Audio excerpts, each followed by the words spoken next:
To some, it was the fulfillment of a dream. To others, it was an instrument of destruction. A creation that could change the course of history. It was stolen from my factory. Where's the package? This is the FBI! What do we tell the president? Tell me exactly why this merchandise is so important to the feds. It's a rocket.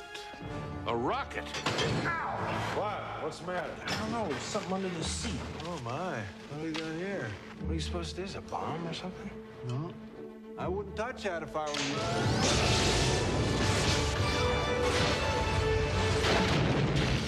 How do I look? Like a hood ornament. Stand clear. What was that? A flying man!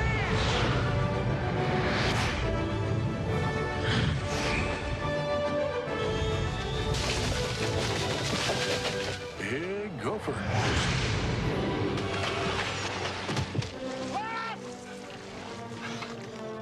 Are you trying to kill yourself? I like it.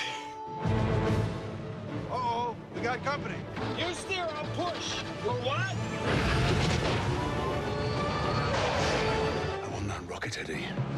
Not next week, not tomorrow. Now. Keep your eyes open for this dame. Jenny's in trouble. They're working for a Nazi agent. With an army equipped with these, you could rule the world. You touch one hair on her head, I swear I'll... Shoot him! We've got the girl. The rocket will come to us. I love her, Peeve. Does she know that? She's gonna find out. Let him have it! Hand over the rocket!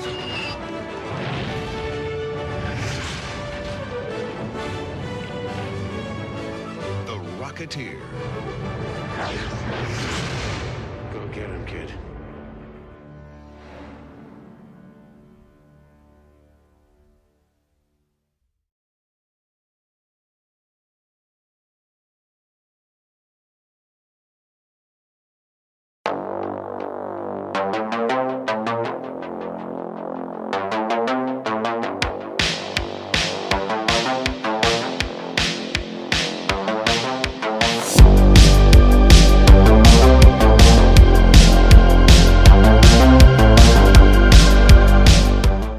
So what's up mga ka-loser? Nandito na naman tayo sa aming channel, ang The Loser Vlog. So kung bago ka lang dito sa channel namin, huwag mong kakalimutan na i-like and then i-subscribe and then i-hit mo rin yung ring bell button para ma-notify ka if ever na meron kami mga bago. So ako pa rin ang inyong host, Don Robert. Hi, I'm Chester. I'm Mike. So ngayon ang itatalakayin natin ngayon ay another edition pa rin ng Tito Titas na movie ang gagawin natin ngayon. So ito siguro natatandaan to ng mga Tito Titas natin kasi ito yung isa sa pinakasikat na movie nung araw, 'di ba? So yung mga nakapanood na, pwede kayong sumali sa amin. Just mag-comment lang kayo diyan sa baba. Tapos magtanong kayo, sasagutin namin. Pero dun sa mga hindi pa nakakapanood, welcome to The Spoiler Da! So yun, ang tatalakayin natin ngayon na movie, tinatawag na The Rocketeer. Di ba? The Rocketeer. Ito yung magandang movie to nung araw kung may tatanong nyo dun sa mga tita nyo tsaka doon sa mga titos nyo. I hope mag-i-enjoy talaga kayo pagkatapos ng review na to. Mag-i-enjoy talaga kayo. And then hahanapin nyo kung saan pa pwedeng manood to, di ba? So may mga ito sisimulan na namin. Hindi ko napapatagalin. So ito magbibigay lang ako ng konti lang kasi papaliwanag to ng mga ka-loser natin eh. So ito yung bida dito si Rocketeer, stunt pilot siya, di ba? So, yun nga, hanggang sa dito, meron silang na-discover na nakatago dun sa bar na tinatawag. Ang ka-loser natin na si Chester, ipapaliwanag niya lahat. Tapos ipapakilala niya kung sino din yung mga artist dito. Pero yung isa lang natatandaan ko, yung talagang nagpasuko ng puso ko. Yung nagpasuko ng puso ko, si Jennifer Connelly. Yun. Ang ganda nun. Sabi ko ganyan, kung pwede lang. Pero, sige, ito na. Banat na. Kalusoy ni Chester. Yun, thank you, Kaluser DR. So, yun nga, na-mention ni Kaluser Robert that we're going to review another Titos and Titas edition na mga old movies na naging pop culture na naka-apekto sa ating mga buhay. Kahit man hindi direkta, pero naging inspiration natin ito before. So, Rocketeer was shown around 1991, directed by Joe Johnston. Joe Johnston's very familiar kasi famous director siya, especially sa MCU. Itong movie to, nag-star si Bill Campbell, Jennifer Connelly, sabi nga ni Don Robert na lahat ay pinatibok ang puso. Siya rin po yung nagbida rin sa The Labyrinth. Medyo bata-bata pa siya noon. Kapartner niya doon si David Bowie. Tama ba, Sir Mike? Yes. And then yung pinaka antagonist natin dito si Timothy Dalton, one of the James Bond. Kaya lang hindi siya ganun kakilala. So yun, story about Rocketeer. Nakaset siya sa America 1938. So this is pre-World War II. So medyo tahimik ang buhay nito. So yung Rocketeer nga na-mention ni Kaluser Robert na ang bida dito si Bill Campbell, yung character niya is Clifford Secord or kilala siya as Cliff. Isa siyang stunt pilot tapos meron siyang parang gusto niya sumali sa isang contest, parang racing ng mga eroplano. So doon nag-start yung pinaka-movie natin na meron siyang ite-test drive na parang DIY na eroplano na gawa nila kasi mga parang usap-usap. Pinakita na si Cliff na nandun sila sa parang sa airplane, parang yung garage nila doon, yung gawaan nila. Nung pumunta siya sa plane niya, meron siya nakuha duffel bag which contain yung jetpack nga na parang pinag-aagawan. So hindi pa to na-explain dun sa part na to. And then, yun, trinay nila. Parang na-weirdoan sila kung ano yun kasi nung tinest nila, biglang lumipad tapos accidentally tumama on sansan. So, bago sa paningin nila because it's 1938. So makakita ka ng parang ganong kaliit na contraption that produces that kind of power. Medyo weird. So trinay nila, nagputol sila ng isang bronze statue kasi kailangan mabigat. Sinuot nila yung pinaka-jetpack doon. Tapos nung trinay nila lumipad, they thought that it won't come back kasi nga they don't know how to to control it. Tapos eventually it falls down, kinuha nila yon.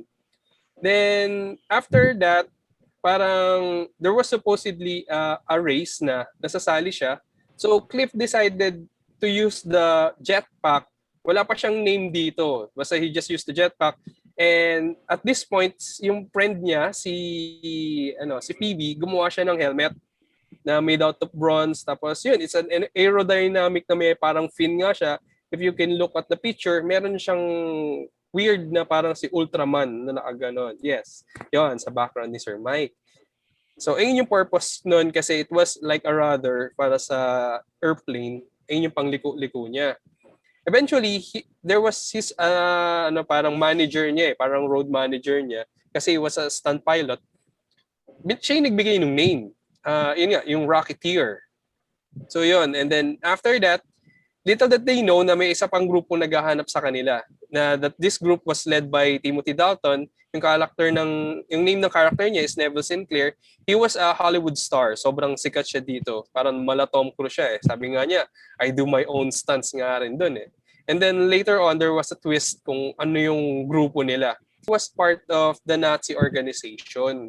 Kasi nga, it's pre-war. So, dito na nauso yung mga spy na nag-infiltrate sila, nagpa-plant sila ng mga tao dito, which is si Sinclair, isa sa mga spy na nakapag-infiltrate sa US. There was this guy, si Eddie, na he was a local gang leader.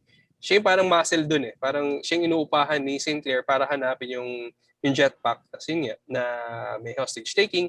Sinabi ngayon ni Cliff na, do you know, Eddie, that he is working with the Nazi? Tapos parang nagulat nga to si Eddie.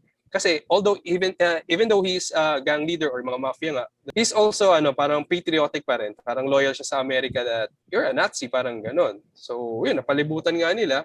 Eventually to si Sinclair, the final battle happened in an airship with a logo on its tail. Yun parang Kirov reporting, although that's from Russia. So yun, tas yung parang ano nga siya, nakapaalis na sana yung yung airship. Si Cliff, he was using the jetpack to go to the airship. So na-damage niya to. Tapos yung bumabagsak na yung airship, tinulungan siya ni Howard pati ni PB using a portable plane-like helicopter kasi hindi ko siya masabi kung ano siya talaga eh. Kasi parang lang siya, invention since si Howard is an inventor. Tapos yun, tapos ang ending nun, binigyan ni Howard ng plane si Cliff, pang gagamitin niya sa competition. While si Jenny naman, natago niya yung master plan ng jetpack, binigay niya kay PB. Kasi nung may parang scene doon, yung pumasok siya sa backroom ni Timothy Dalton, nandun pala yung master plan. So yun, tinago nila yun. Parang binigay niya kay PB since si PB isa ring magaling na engineer. So yun lang, ganun lang kaikli halos yung storya. Medyo basic siya for a superhero movie. It's 90s, 1991 actually, early 90s. Pero it's a good movie siya. Good for the family to watch. So yun yung pinaka-plot ng The Rocketeer. So with regards naman sa mga trivia, nandiyan si Sir Mike. Oo, katulad nga ng sinabi ni Kaluser Chester, 1991 nung unang pinalabas ang The Rocketeer. This is from Disney. This is from Walt Disney Production talaga. And it was directed by Joe Johnston and it starred Bill Campbell, Jennifer Connelly. May 6 degrees of separation from Marvel Cinematic Universe ang mga lumabas dito Si Jennifer Connelly naman, siya nag-play ng Betty Ross sa The Incredible Hulk ni Eric Bana.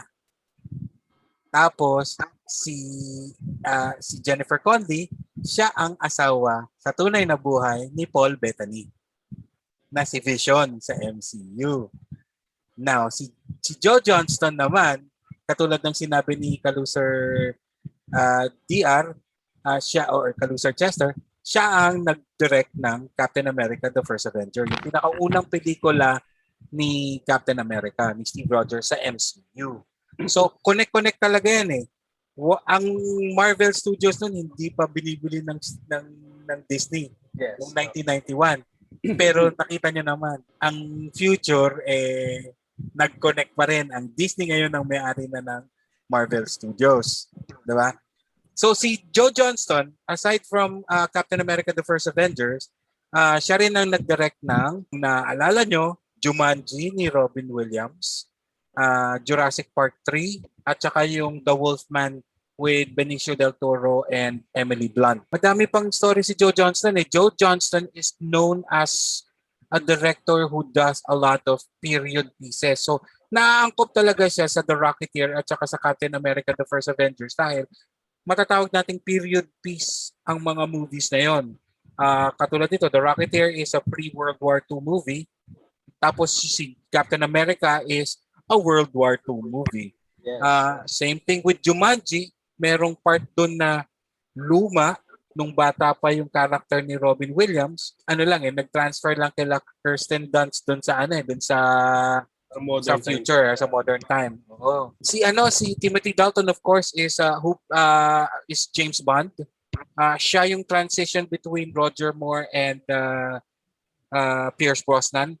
Sa gitna siya. He only played James Bond sa 2 pelikula, The Living Daylights at saka sa License to Kill. Pero ang marami ang nagsasabi na yung James Bond ni Timothy Dalton ay mas in terms of characterization, mas dikit or mas pareho sa characterization ni Daniel Craig. Si Neville Sinclair, the character that Timothy Dalton played, is based on, ito ang kagandahan kasi sa The Rocketeer. It's a fictional story na merong mga characters na true to life, na based on real life. Si Neville Sinclair is based on an old Hollywood actor named Errol Flynn. Si Errol Flynn, sikat na sikat noon. Siya nga yata yung Tom Cruise nung mga 1930s. Siya yung gumagawa ng sarili niyang stunt. At na-rumor din na siya ay isang Nazi spy. Merong tumatakbong rumor na Nazi spy talaga si Errol Flynn. And there was a scene in this movie, yung nandun sila sa movie set, yung parang Robin Hood si Neville Sinclair. Based yun, scene for scene. Kinuha nila yun sa actual movie ni Errol Flynn na The Adventures of Robin Hood. Okay. Ngayon, si Jenny Blake, na pinoportray ni Jennifer Connelly, she was based on the 50s pin-up queen. Kung naalala niyo si Betty Page. So, si Betty Page, sikat na sikat noong 1950s. Very sexual ang mga pictures niya. Paintings or pin-up pictures. No? So, naka-base si Jenny Blake. Actually, sa original comic version ng The Rocketeer, ang totoong pangalan ni Jenny Blake is Betty Page. Kasi this was based, The Rocketeer is based on a series of comic books created by Dave Stevens. It started out in 1982. Tapos tumagal siya for some decades, no, hanggang sa mamatay si Dave Stevens. Dave Stevens died in 2008 due to leukemia. Kilala si Dave Stevens na nagpe-paint ng mga pin-up models. So yun nga, yung katulad ni Betty Page. So talagang ang love niya is yung mga 1930s na style ng mga neo-noir art, no? Kaso hindi nila magamit yung actual comic book name nung babae kasi medyo connected siya sa sexual mga pictures, yung mga sexy pictures. Talagang sexy pictures. If you would see, medyo nude nga yung mga pictures ni Betty Page. Alam niyo naman si Walt Disney, alam niyo naman ang Disney Studios, very family friendly. Ayaw nilang makonect yun doon. So, pinalitan nila, ginawa nilang Jenny Blake. The original inventor of the jetpack sa comic book was another Pulp Fiction comic book character named Doc Savage. Meron na lumabas na pelikula noong 1970s na Doc Savage, played by Ron Ely. Kung naaalala niyo yung sa TV na Tarzan, na medyo blonde ang buhok niya, si Ron Ely yun. Lumabas na rin siya bilang Jor-El sa Lois and The Adventures of Lois and Clark ni Tintin. Ibang Tarzan lang yung napanood ko eh. Alam ko yun. Wag yun. So yun nga parang 'di ba? Parang nabasa ko din nung una. Based talaga yan sa novel eh. Parang kumbaga pinagtataka ko lang bakit hindi yan nasundan. Ito ang dahilan doon. Ito yung dahilan doon. So, again, hindi din because of licensing issue, hindi nila magamit si Doc Savage kasi IP yan eh. May may-ari. Meron siyang actually si Dwayne Johnson, si The Rock, nagpaplanong gumawa ng pelikula tungkol kay Doc Savage. Ginawa nila ngayon ito, ang nag-invento ng jetpack, isang real life person in the 50s, si Howard Hughes. Si Howard Hughes ang pinagbasihan ni Howard Stark sa MCU. Okay, kaya pala hawig niya. Nung nakita ko, nung pinapanood ko siya, sabi ko, parang sabi ko si Stark, parang ganun yung dating sa akin. Diba? So, yun. Ngayon, para masagot yung tanong mo, DR, bakit hindi nasundan? Kasi hindi siya tumabo ng pera. Hindi siya kumita. Kumbaga nag-flop box office wise si The Rocketeer. No? Bakit kamo? Kasi kasabay isang pinalabas ng Terminator 2 Judgment Day. Alam naman natin ang Terminator 2 Judgment Day for a certain period of time, no? Bago lumabas si Titanic, siya ang number 1 box office gross champion noong panahon na yun.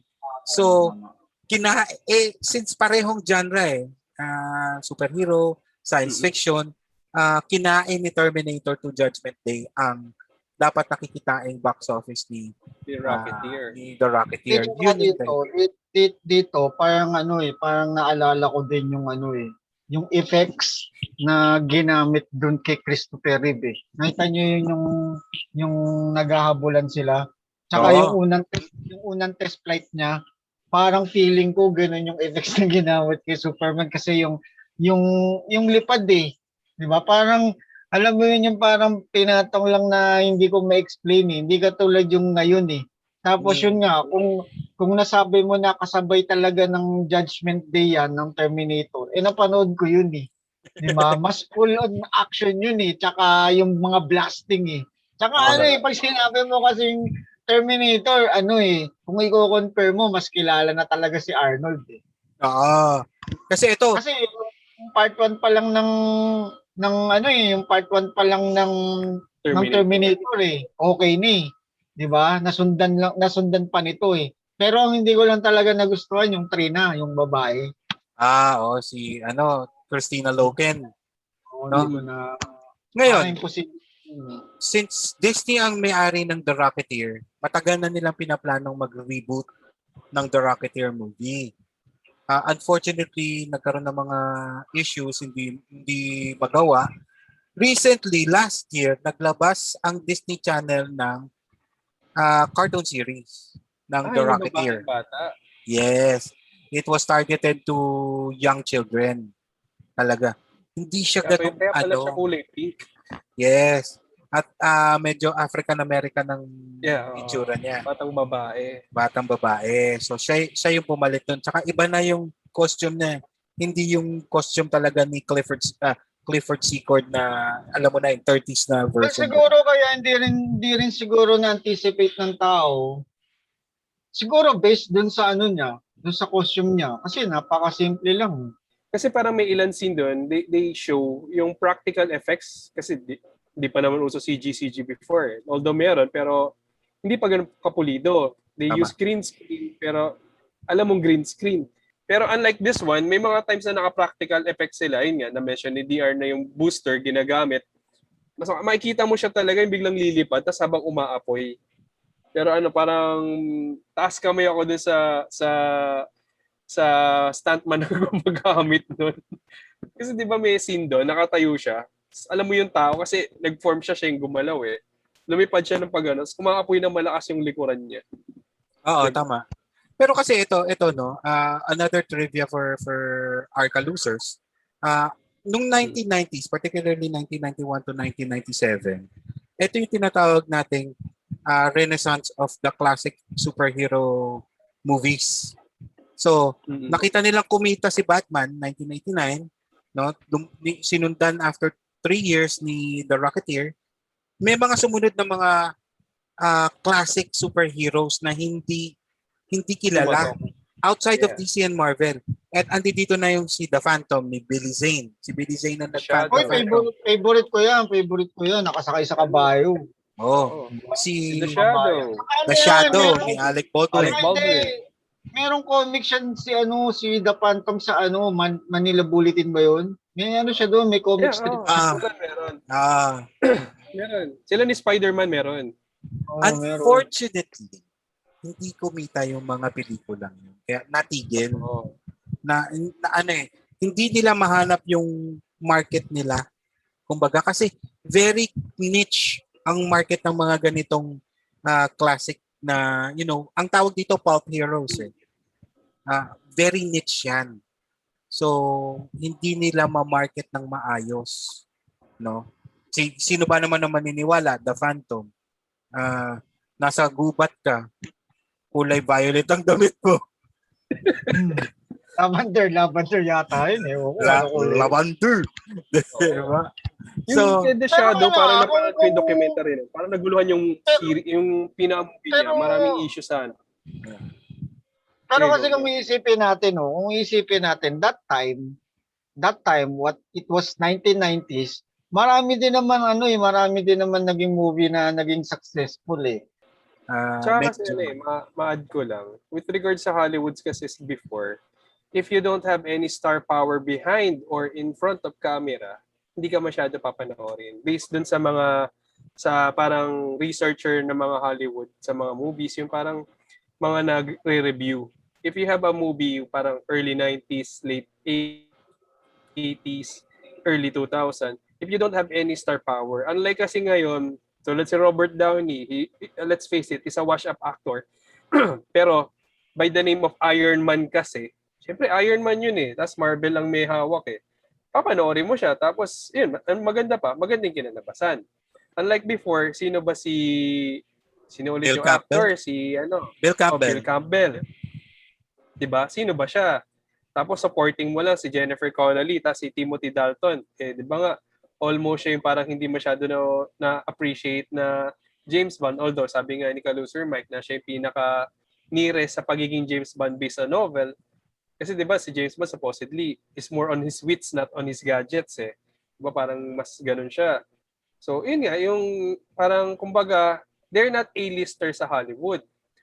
Pag nakita mo naman si Arnold Schwarzenegger sa pinaka-headliner, tapos you have sining director ulit, si James Cameron. James Cameron, eh putya naman. Ako, tatalon rin ako dun.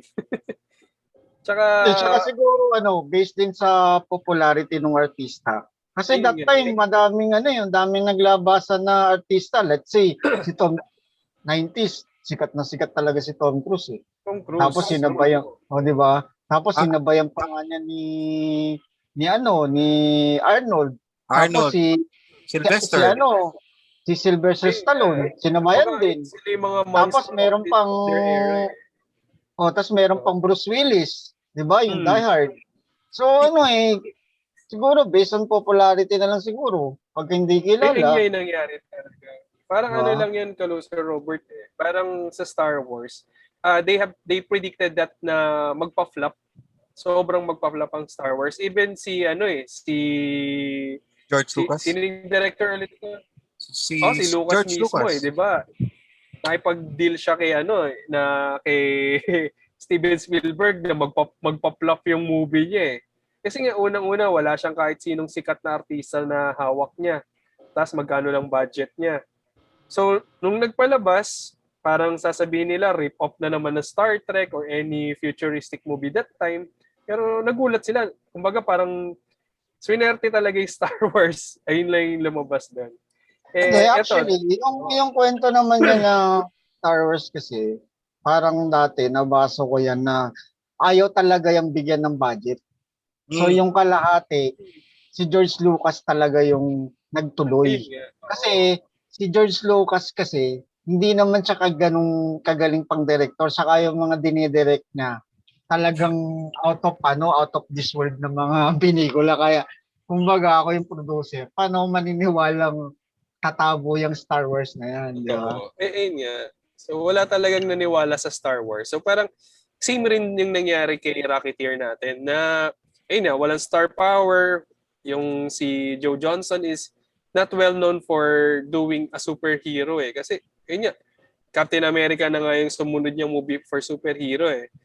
So parang, bakit ko papanoorin to? Parang kumbaga sa normal na tao. Tapos, in a few days, alam mong lalabas si Arnie. Arnie was a monster of his field on 1990s. Pag may nakita ang Arnold Schwarzenegger, sasabayan mo ba yung movie nun? Ngayon kasi, unlike ngayon, medyo sensitive na sila sa sa releasing date nila eh. 'Di ba? Tulad ng mga sino ba yung mga nagba-back out na ganyan? Si 'di ba? Batman Superman. Yung ilalabas na nila sana kaya lang naman nilang may lalabas na ganitong movie. Delay muna tayo ulit. So, parang nag-strategize na sila ngayon. Unlike dati, pag sinabi nilang ito na yung date na lalabas tayo, regardless sino babanggain natin dyan, ilabas na natin. Kaso, medyo Titanic yung nabangga nila. Si Terminator nga yun, si Arnold Schwarzenegger yun. Talagang wala tayong magagawa dyan. Ito lang ang masasabi ko kay Joe Johnston. No? For a director na, ang Rocketeer kasi ang pangalawang pelikula niya na dinirect. Yung first movie niya is Honey, I Shrunk the Kids. Yung second movie niya, ito na nga, The Rocketeer. For a sophomore director, matawag na natin doon. Maganda yung kinalabasan naman ng pag-direct niya. Maganda siya. At saka kilala si Joe Johnston is deeply connected with si Rocketeer kasi isa sa sinasabi ng mga critics, siya si Indiana Jones of the air. Lumilipad na Indiana Jones, 'di ba? Connected si Joe Johnston kay Indiana Jones. Connected din si Joe Johnston sa Star Wars. Si Joe Johnston ang visual effects and art director ng original trilogy. Tapos siya rin ang visual effect and art director for Raiders of the Lost Ark at saka Indiana Jones and the Temple of Doom. So, Kaya nga, ito, ewan ko kung masasagot to ng mga ka-loser natin mga nanonood. Speaking of popularity, kung hindi nyo napapansin or kung napansin nyo, bakit yung Titanic naging top gross? Hindi naman din kilala yung dalawang artista dun eh. Di ba? Si Kate Winslet saka si Leonardo DiCaprio. Bakit Yeah. ganun to? ang kilala doon si yung director, si James Cameron. Director. Oo.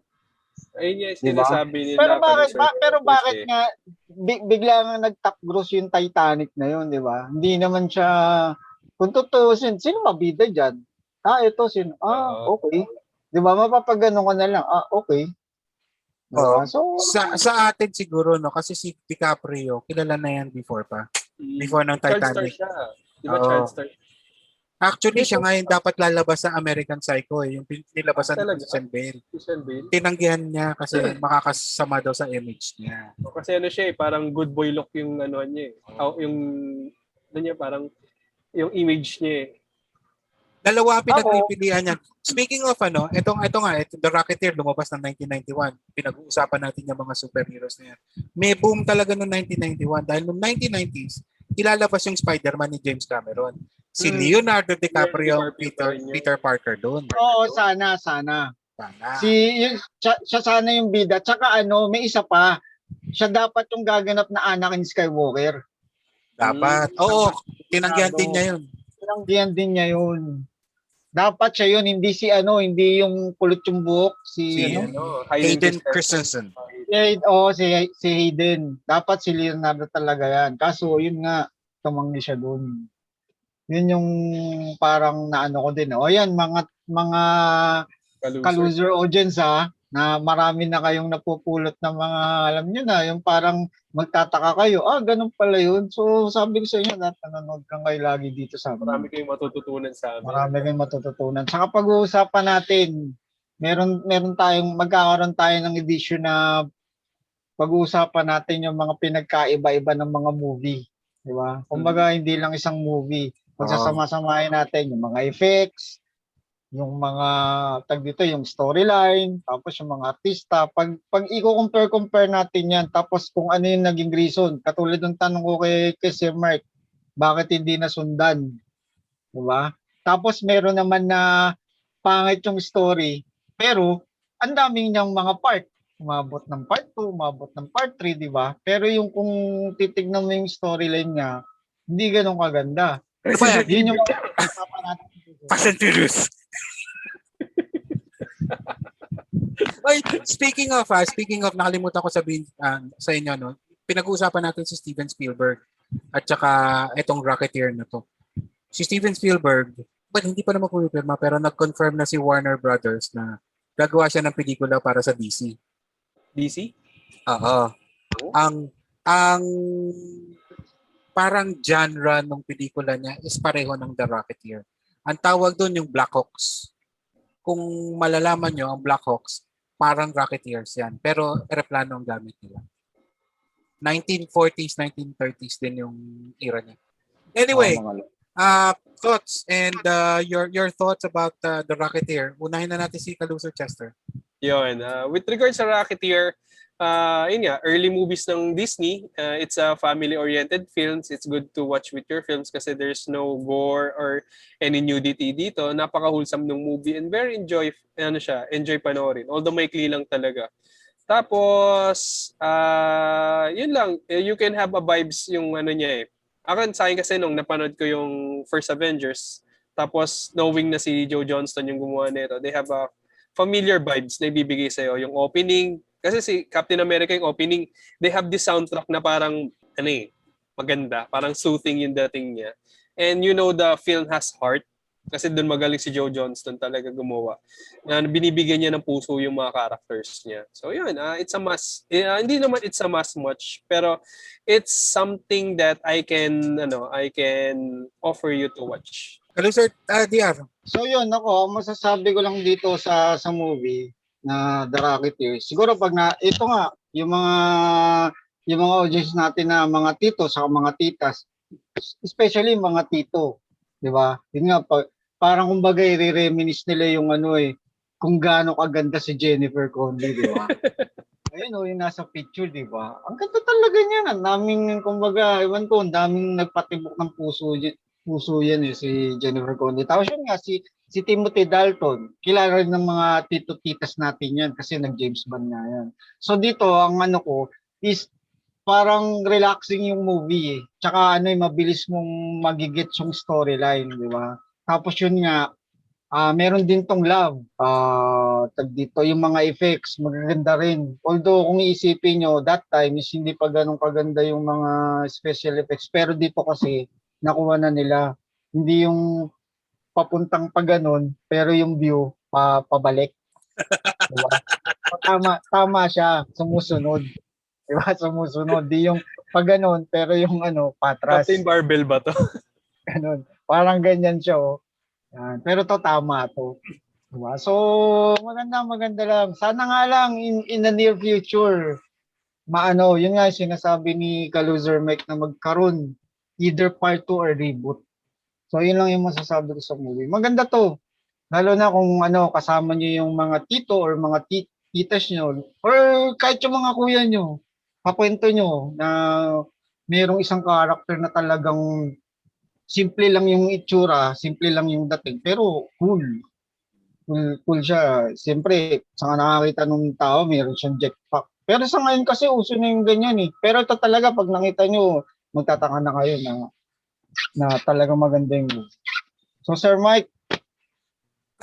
Para sa akin, ang The Rocketeer is a very underrated movie. Na maganda siya. Unfortunately, yung circumstances sa release niya, medyo hindi nakatulong sa kanya. Lumaban siya, binangga niya. Harap-harapan, Terminator 2 alam naman natin hindi basta-basta binabanggaan. Ang panahon nun, ng mga pelikula ni Arnold Schwarzenegger at ni James Cameron. Maganda siya in terms of production value, in terms of the story itself. Hindi siya dark, hindi siya yung it inspires you a lot, no? And also yung bygone era nga na 1930s, napakaganda na. Joe Johnston is one of the best directors pag pinag-uusapan natin period movies. Totoo yan. Kaya pag period movies, ang susunod na pelikula ni Joe Johnston ngayon, yung Narnia 4. So, period movie pa rin yun na fantasy. So, para sa akin, yung special effects niya, although some of them are dated, makikita mo talagang, pinatong lang, di ba? Pero it's still good. It's still way better than ng mga ibang special effects, well, except for Star Wars at saka Terminator. It's still good for this sa atin naman, it paano ba masasabi natin ito? It's still relevant, kumbaga ba.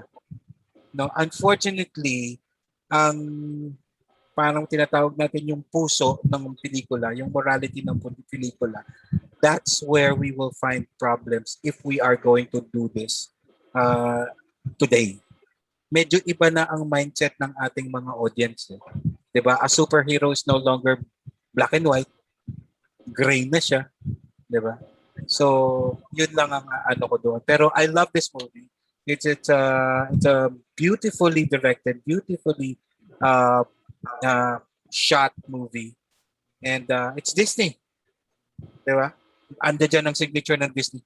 That's it for me. So, Kaluzer, DR. So, yun. Ito, good news to para doon sa mga Kaluzer natin. Kasi baka magtampo yung mga Kaluzer nating audience, especially yung mga girls. So, meron kami bagong i-announce na prize para sa mga girls. Kasi yun nga, yung way back dun sa mga previous naming episode, nagsabi kami na mamimigay kami ng mga ng costumes. Pero syempre panlalaki, 'di ba? Pero ngayon naisip namin na what if kung mga babae naman yung bigyan natin ng prize, 'di ba? So yan, magbibigay kami ng mini sewing machine. 'Di ba? Mini sewing machine para sa mga newbie. Doon sa mga gustong magtahi or mag-aral magtahi. Ito na yung pagkakataon nyo, di ba? Ito na yung pagkakataon nyo para magkaroon kayo ng mini sewing machine. Diba? Gawa kayo ng jacket na ganito, bilhin namin. Yan yung Yun. jacket niyan. Yan, yan. Actually, yung ka-loser nating si Chester nagkaroon nung sinasabi ko mini sewing machine. Bigyan mo nga kami ng konting tag dito preview kung maganda pa to or okay ba to dun sa mga magsisimula pa lang magtahi. Bigyan mo nga kami ng konting info.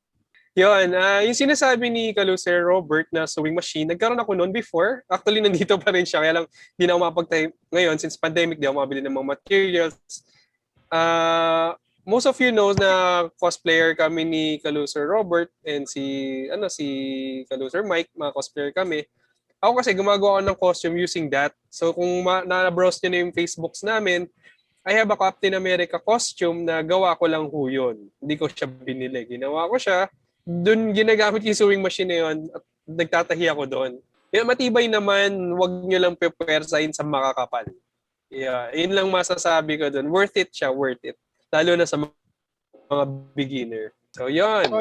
So yun, nasabi na ni ka-loser Chester kung maganda ba yung ipamimigay namin or hindi, di ba? Pero I'm sure magugustuhan niyo yun para sa mga newbie na gustong mag-cosplay or kung gustong gumawa ng mga costumes, yun mamimigay kami. Exclusive to sa mga chicks, sa mga babae nating audience, 'di ba? Kasi yung mga boys natin, meron na sila eh. 'Di ba? So siguro para madali lang, wag na natin lang din silang pahirapan kung paano yung mga mechanics. Siguro gano'n na lang din. Magpo-post sila ng costumes nila na like, sabihin na natin, made. Basta mga cloth base. Diba? Mag-post sila or kung meron na silang mga picture na naka-cosplay sila, base lang to base cloth hindi mga armor Yun, ipo-post lang nila dun sa page, sa Facebook page natin. Which is sasabihin ni Kaluser Mike kung ano yung Facebook page natin. Ang Facebook page po namin, The Losers React Review Unbox. Yung link po ay lalagay namin dito sa description ng video na to. So yun, ang mechanics lang, napakasimple. Magpo-post lang kayo and then depende kung sa dami ng likes. Sa dami ng likes, tapos yun nga, syempre, yung mga magla-likes, i-like nyo na rin yung page namin para dumami tayo. Kasi hindi rin natin alam, baka hindi lang yan yung pamigay namin in the near future. Baka marami pa kami maisip. Basta yung yung mga katulong, pwedeng chainsaw. O kaya, kung gusto niyo na... Hindi, kung gusto niyo yung nakahiga lang kayo, di ba? Nakalagay kayo sa box, pwede, Sir Mike. Sponsor tayo niyan. Ang grand prize po namin, ipamimigay namin si DR. Yo, pwede.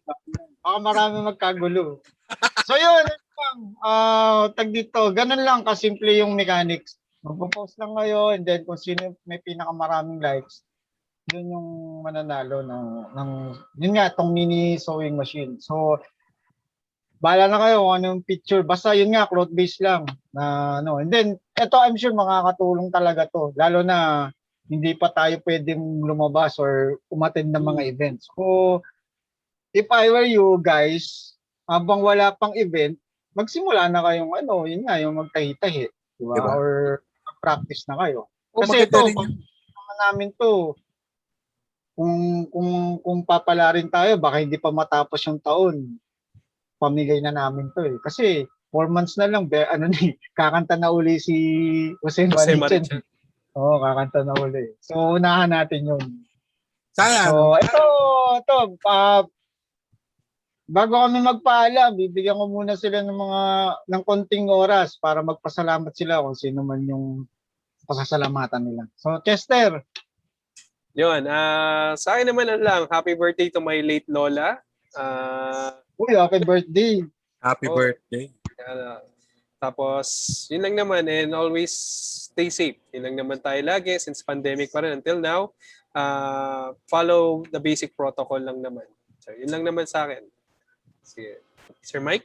Para sa akin naman, nagpapasalamat ako sa inyong tuloy na pagtangkilik dito sa aming channel. No, para mapadali po ang ating paraffle, subscribe lang kayo. ang pag-subscribe ninyo at pag-like dito sa video na to ay makakatulong sa amin para makagawa pa kami ng madaming contents sa ating channel. And hopefully, in the near future, makakagawa kami ng content na kung saan pwede na tayo mag-interact. Kumbaga ba, live na ang videos natin. Again, Dian, take us home. So yun ako din nagpapasalamat din ako sa inyo mga ka-loser audience dahil patuloy yung tinatangkilik at sana mas tangkilikin nyo pa para makagawa pa kami ng maraming videos. Passion, babatiin ko lang si Lander de la Cruz. Friend ko yan Tapos yun nga, kung gusto nyo naman ng milk tea, Mark Daniel Aberia. Mag-order kayo doon. I-check nyo lang yung Facebook page niya, Mark Daniel Aberia. Yan. Sana padala nyo kami. Oo. 2 beses na yan, Hanggang ngayon, wala pa din, Dagdagan ng perks. Saka yung iniintay nitong itong dalawa kong ka-loser. Parang gusto nila kasi lagi binabate. Ito na, si My Life. Yun! Mag-ingat ka dyan. May sakit kasi ito Siyempre. Pagaling. Gagaling daw siya pag binati natin. Ano ba sakit ang hinawa mo dyan, DR? Ano daw, parang love sa sobrang love sa akin. Ako lang naman, isa lang naman palagi yung sinasabi ko Nag-shota siya ng pogi Hindi ko kasalanan yun, Nag-boyfriend ng pogi Parang sumpayan So, ayun, tsaka ito pa, binabati ko din yung kapatid ni Mark Daniel Aberia, si Bostin Aberia. Meron siyang keto products. I-check nyo din sa Facebook, meron sila, tsaka sa Instagram. Keto products ni Tin Aberia. So yun, mga ka-loser, natapos na naman ng isang araw nating pagre-review. Actually, ito nga, marami pa kaming susunod. Abangan nyo lang. Diba? Abangan nyo lang. Tapos yun nga, yung sinasabi ni Sir Mike, magkakaroon tayo in a future na pwede na kayong sumali sa vlog namin. On the spot, pwede kayong magtanong. Tapos pwede rin kayong magbigay ng mga opinion nyo. Tapos yun nga, may mga guest din kaming susunod. Tingnan lang natin kasi based na sa mga, baka may mga talent. Nalibre lang kami. Diba? Kasi pag nag-invite kayo. Pero yun, gano'n nga. So yung palagi namin sinasabi bago taalam, yun, the loser vlog.